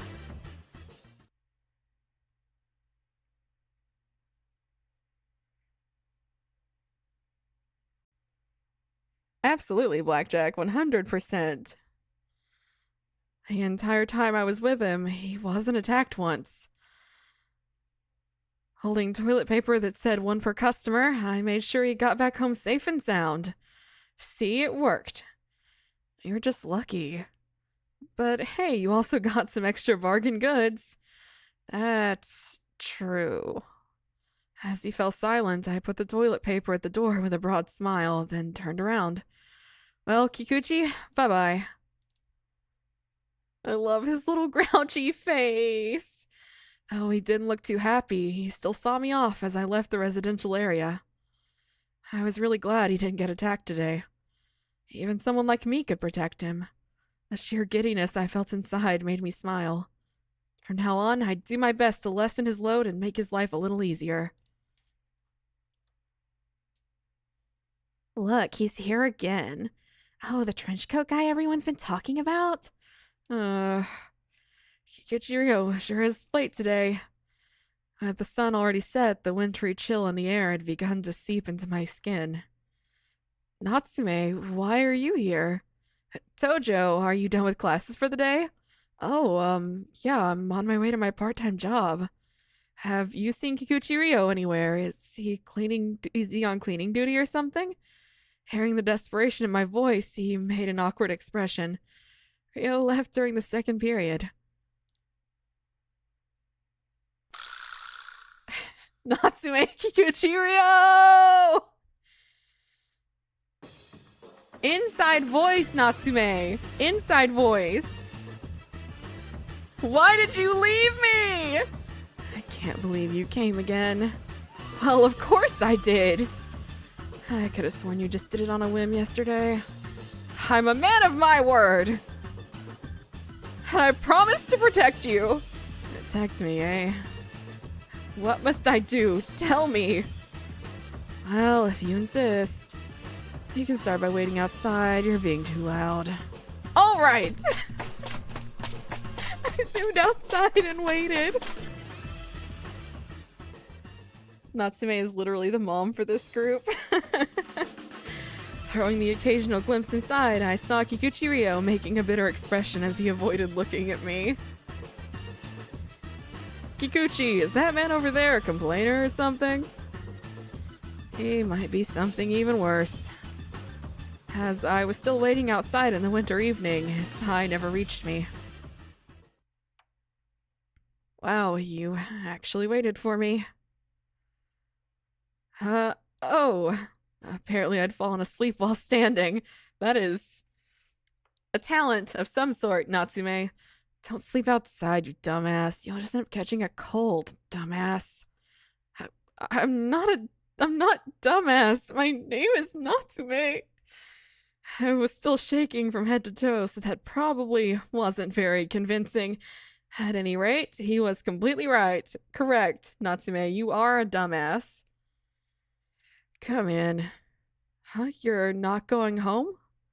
I think I can get you some warm water at least. Thanks. You're like a dog. Huh? Nothing. Just come in. By the time I had my warm water and we left the shop, the sun had completely set. The night sky was positively littered with stars. Look how clear the stars are. Stars, huh? How romantic of you. I get that a lot. That wasn't a compliment, but whatever. Don't look at them too much, though. Why? They're so beautiful. If you don't look straight... Hey. You could end up running into an asshole like this. Jesus, you draw these people like a magnet! Whatever. They come at me and I beat them up. Simple as that. There's no end to them, though. Did the rumors that Kikuchi Ryo could beat anyone in a fight spread far and wide among the delinquents? Was this why this kept happening? And just avoid them and... No, I'm not running away. The light in his eyes made me falter. But I don't want to see you get hurt. And what am I supposed to do? Become a punching bag for them? Yeah, that's not happening. Use me, Kikuchi Ryo. I'll be your shield. Sensing the palpable desperation in my voice, he widened his eyes. Like hell I could do that. He took my hand and ran. Kikuchi Ryo was like the wind, and merely keeping up with him was a challenge in itself. Is everyone in this game a tsundere? No. Minato and Kaito? Certainly not.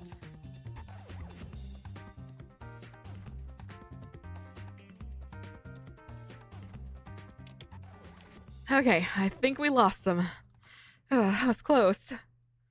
My breathing had grown ragged, with fattened beads of sweat trickling down my forehead. Meanwhile, Ryo looked the same as ever. You're completely out of your mind, you know that? I'll take that as a compliment. Don't. We're lucky things turned out all right this time. And really, I don't mind having to deal with this crap when it's just me. There's no need for you to get involved, now is there? He made a pained expression. Does that mean you were protecting me? He returned my smile with a look of mixed shock and exhaustion. Look, let's just end this. He then turned around and walked away with large, broad steps. I don't know how to talk. Watching him walk away looked so prideful and gallant, I simply couldn't find the right words to tell him. To me, Natsume Soichiro, Kikuchi Ryo was like the protagonist of a story. It's unlikely you remember, and probably didn't even intend it in the first place, but you've already saved me once.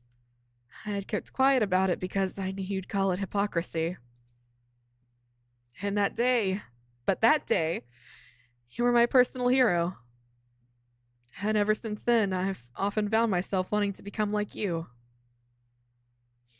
It was spring. I, Natsume Soichiro, had my money taken from me. Huh? What are you looking at? No matter what he was told, the young man wouldn't stop giving them a beast-like glare. Answer me when I'm talking to you. One of the men surrounding me raised his fist. Kyuchi dodged it with little to no effort, slipped to the man's side, and punched him square in the jaw. The brilliance of the battle that followed was such that I, merely seated in place, felt as if the world had been sped up. His movements were graceful, agile, and nimble. I did my best to follow each and every one of them. The dark-skinned youth was soon the only one left standing. Thank you so much for helping me. The next moment, I felt a dreadful chill down my spine. A young man's intense, fiery gaze bore into me. We locked eyes for a second, then off he went. The last thing I remembered about the encounter was the flower petal that landed on my nose. I'm back. Midori. You're late, Rio. Do you have any idea how long I've been waiting? I'm back. Here we are, again, with the worst mother in the world. Alright. I'll do my best not to miss him today. Excuse me, the students reported seeing a suspicious fellow outside. Suspicious? That can't have been me. I'm just here for a friend. As I tried to clear up the misunderstanding, a familiar haircut popped into my peripheral vision. Kikuchi Rio! You again? Hey, we're not done talking. I grabbed Kikuchi Rio by the wrist and gave him a pleading look. He's someone I know. You don't have to worry about him. Sorry about the confusion. I see, so you're acquainted with Kikuchi, eh? Make sure you don't go causing any trouble. Oh, of course. Thanks for the help. If you hadn't come, I told you to stay out of my business. Nothing good's gonna come of that. The speed at which he shook off my hands made me crack a wry grin. I looked down and noticed something strange about his wrist. Is that a bruise? What happened? He was surprised for a moment, then slipped his hand behind him. Nothing. You're making a mountain out of a molehill. You didn't get into a fight yesterday, so then why? Who cares? Anyway, there's another sale today. Eggs are cheap. Come. Under normal circumstances, he'd never suggest something like that. It was pretty clear he was trying to avoid the subject. Did you at least treat it? It might swell if you leave it like that. Was it caused by a blow or did you sprain it? Jesus, get off my back. Look, I know I'm being nosy, but if I don't know the cause, I'm telling you to get off my back already. There's nothing you can do. The bitter expression on his face seemed all too familiar. Is this about your family? How do you know that? Well, if it is, that's all the more reason not to ignore it. Look, it's fine. It's not like I'd have anywhere else to go. Ugh, Rio. I want you, someone, please. Natsume, just hug him. Hug the boy, please. I mean, I could probably get by on my own just fine. But what about Midori? How can I support both of us? Kikuchi, Rio. I mean, children can't choose where they're born, how can they? He cracked a self-deriding smile. I desperately tried to think of something to say to him. I didn't want to see him make such a disheartened expression. What could I say to make him cheer up, at least a little bit? I think it probably would have been better if I wasn't born at all. The words that escaped his mouth made my mind go blank. Did I hear him right? Kikuchi Rio was my personal hero. Why would he say something like that? The next thing I knew, I was crying my eyes out. Hey, why would you say that? You need to treasure yourself more, please. Come on, don't cry. You have to. I kept on repeating it like someone in a trance, and it clearly made him uncomfortable. Should I buy you a donut? No. Are you dehydrated? No. Are you hurt somewhere? I'm worried about you. He made a deeply perplexed expression. Please don't cry. I'm begging you. I can't calm down. I just don't know how to handle this. Same here. The more you belittle yourself, the more helpless I feel. It makes me want to do something for you. Please try to understand me. I hung my head with tears still flowing down my cheeks. Kikuchi-ryo placed a hand on my back. He wasn't much of a talker, so this might have been the most he could muster. Kikuchi-ryo, if you don't mind, could you... There you are, finally found ya. Hearing that low, unfamiliar voice made me immediately tense up and turn around. The man we'd avoided yesterday seemed to have returned with his posse. Whoa, I have not. I can't remember the last time I, said that word. In tow. Ain't like you to run, Kikuchi. There's a certain someone that won't rest until we teach you a lesson, you know. Some of the men in the group were even armed. There was no way we could handle them with just the two of us. Natsume. His yell jolted me back to reality. Crap, I was left all alone and surrounded. Kikuchi-ryo was experienced enough to know the odds and instantly ran away. He was already some distance behind. I had to run too. But before I could take my first step, my vision was distorted. Hey, Natsume! My focus was off. My feet barely supported me. What was happening? Did someone punch me? The man inched closer and closer. There was nowhere to run. Ryo, you have to get away. Forget about me and... I shouted as hard as I could. But before I could finish, someone smacked me in the back of the head and knocked me unconscious. Please let Kikuchi-ryo escape. Let him find a path in life where he wouldn't have to resort to the violence he hated so much. Natsume about to find out what it's like to die twice. It was cold. I woke up to the feeling of droplets touching my cheek. I was still in half a daze and could only see the ground. A cold sensation ran along my nose again. What was this? I looked up and saw a man's hand. Several of the thugs lay on the ground and in the distance, cradled by the winter breeze. Was Kikuchi-ryo standing all by himself.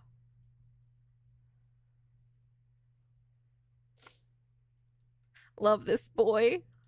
Someone please, just save him. Natsume! The first snowfall of the season had arrived.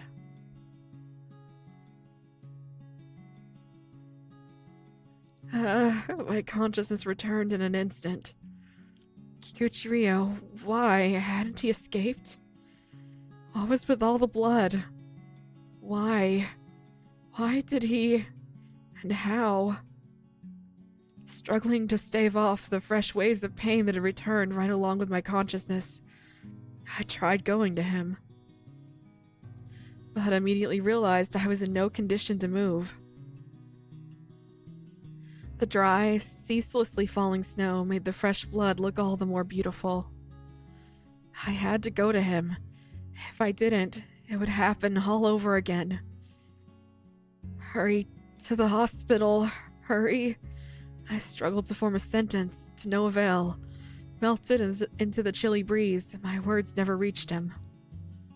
The pain returned like an old friend as the snow fell upon my body. My eyelids were heavy. I couldn't allow myself to drift off, not now. I had to save him. When I called out to him as loudly as I could, he looked back from beyond the veil of snow. His leopard-like eyes met mine, and before I knew it, I was running to him. Was it a sudden adrenaline rush? Moments earlier, I couldn't even move a muscle. But by looking into his eyes, I somehow regained enough strength to stand up. Natsume? Why? You seem okay. The closer I came, the stronger the scent of iron became. Why, there's blood. Oh, I just cut my head. Don't worry about it. His words didn't reach me. I only saw red. The smell of blood had robbed me of all my reason. Oh, hey, you're getting all pale. I was overcome by regret. It's my fault. You only came back because of me. You could have avoided them if I wasn't here. Natsume, I said I would protect you, but look at me now. After all you've done for me, I'm still just... My voice rang out in the dry air. Meanwhile, the snow had yet to show any sign of letting up. 2 injured men, both covered in blood, were just standing in place, doing nothing. I wanted to change. I really did. This entire situation was caused by my own weakness. I told him I was an adult, that I could protect him. Yet this was the result. I couldn't do a single thing. After everything he'd given me, I was powerless to return his kindness. There was no point in having the body of an adult if you still retain the soul of a child. I wanted to act in a way befitting of my physical appearance. I wanted to become the kind of 23-year-old adult who could protect him. Shut up, birds. I woke up feeling different from normal. My consciousness was strangely clear. Perhaps because of the wounds, but I couldn't quite tell. The pain itself was manageable, too. It felt almost like my senses had become duller. Anyway, I had to change. I had to become someone who could protect Kikuchi Ryo. I had to think and act for his sake. Hey. Haven't seen you in a day. Are your wounds all right? Natsume. Sorry I couldn't contact you. Anyway, let's go. All right. Kikuchi Ryo stopped in place, making me tilt my head in confusion. It's nothing. I see. Hey, did you go to school with that wound? I made a brief chuckle as we walked, but he answered it with a glare. I sterilized it myself. You mean you didn't go to the hospital? Oh, right.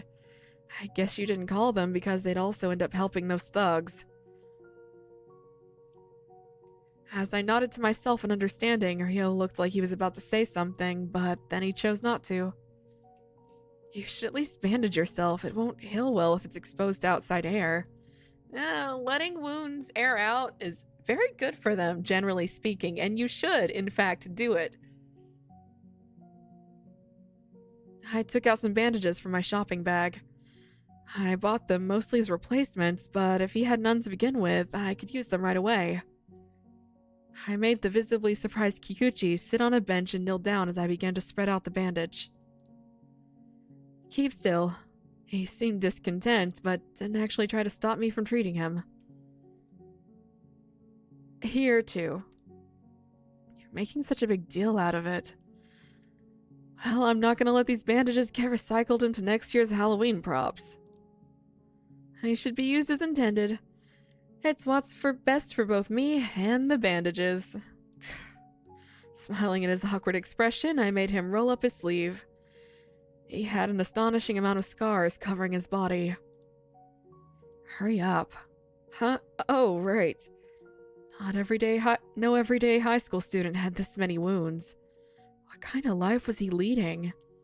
He hated violence, but was completely surrounded by it. He kept going for his sister's sake, though, even if no one understood him. That tickles. Bear with it. What a strong, proud, yet lonely person. Once I was done treating all the wounds that stood out, I noticed someone looking at me. I could feel the temperature within me drop. Natsume? He must have noticed that subtle shift in my expression. Oh, I'm fine. Anyways, I've bandaged your wounds. You can go now. But you... So he did notice. He was as sharp as you'd expect. I'm all right. What do you mean? Are you about to do something crazy again? I could ask the same about you. You can't go pulling stunts like the one you did 2 days ago. Maybe you're right, but I think we should at least run away together. No, let's split up. They'd split up too. I made my suggestion with a smile. Kikuchi Ryo spent a moment in thought, considering if it was really a good idea. Come on, Midori's waiting for you. I went on to interrupt his train of thought. Hearing Midori's name finally made him look up. Once you lose them, go back home without waiting for me to contact you. You better show up tomorrow. When he lightly pulled up at the collar of my trench coat, I simply smiled back at him. I was walking through a silent, empty area. They were coming after me. I figured that instead of going straight for Kikuchi Ryo, who could beat several people all by himself, they would decide to use me as a hostage. Which was fine, really. I wanted them to come after me, and me alone. After some walking, I came upon an abandoned back alley. Turning around, I noticed several youths surrounding me. Some faces were familiar, others were new. I know where you work and where you live. Huh? I told them about all the information I'd spent a good portion of yesterday collecting. Natsume, the things that you were able to do and the things that you are not able to do is truly, it's fascinating, Natsume. Finding out where they live was easy. A part of the nameless masses, they had a rather patterned lives. Fucking NPCs. And now that I knew where they belonged, I was in control. It wasn't due to my role as a spectator, but rather the fact that I was a 23-year-old adult working as a detective. Okay, Natsume. Could you stop trying to hurt him? How did you? I cracked a light smile. Don't underestimate adults. I felt my fingers become chilly. I noticed myself becoming awfully cold-hearted from time to time. It was an emotion I'd never felt back when I was alive. I was being affected by my body. It was the 23-year-old frame I'd wished for. The body of a calm, collected adult who had the power to protect others. I gave the name Natsume to a member of the nameless masses, and the background now began to follow, creating an adult detective who excelled at investigation. So he just gets a little smarter. I couldn't stop my soul from growing closer to my body. Midori, do you have any handkerchiefs? I put them in the froggy bag. Snacks to share with everyone? I have the momiji manju. Did you get everything? Are you really going to be okay? Maybe I should go with... Geez, you're being annoying. I mean, sleepovers are a big deal. It'll be fine. We love Midori. I'm googling info about leaving wounds exposed to air, and everything I found says that it's a myth. Natsume not dumb for once. I don't know. I've always had better luck with making sure I keep things like... That's the first time I've heard that advice, actually. I always keep, I always keep my stuff like... I usually do an antibiotic ointment, and I don't bandage it unless I'm going out somewhere, or maybe if I'm like cooking, things that are gonna like expose it to bacteria. But yeah, keeping it all covered up all the time, like, because you have to keep in mind that your skin is not like, you know, there's bacteria there, and you get all sweaty, and it gets gunked up, and, you know, not just, you know, don't bandage it if you don't have to. That's my experience anyway.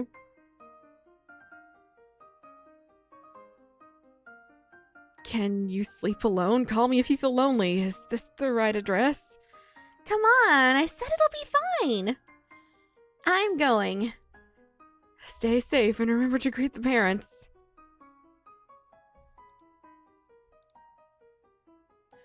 Midori, I peeled the oranges for you. Oh, right, she's staying over at Mika's place. I don't have a shift today, so I guess I could always just go to her if needed.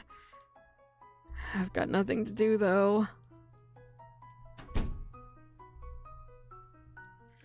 Hello. Oh, Natsume, sorry for calling you like this. No problem, I'm actually glad you did, so what's up? If I get injured, I only bandage if it keeps bleeding so the bleeding can stop. Once it heals enough to stop bleeding, I remove it. Yep, pressure stops stuff from bleeding pretty quickly. If it's not something super deep, I usually just press like a paper towel or something onto it for a while. I'm preparing for the worst. Spoken like a true older brother. What were you doing all this time? Alright. I'm gonna save.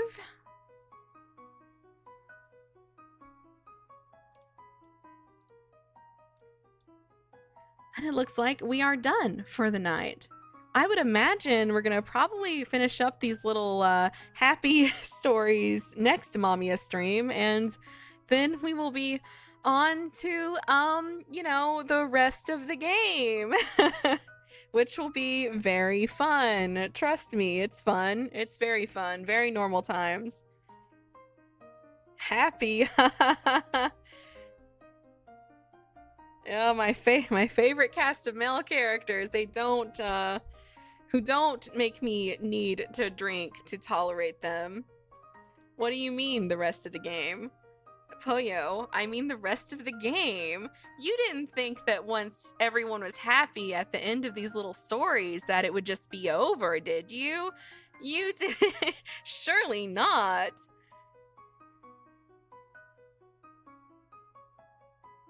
If you say it's going to be fun, then I'm scared. Look, it's... If you say that it's going to be fun, then I'm scared. You know, just, you know. I know, it's okay, Pink, I understood what you said. I understood. I got it. I got you.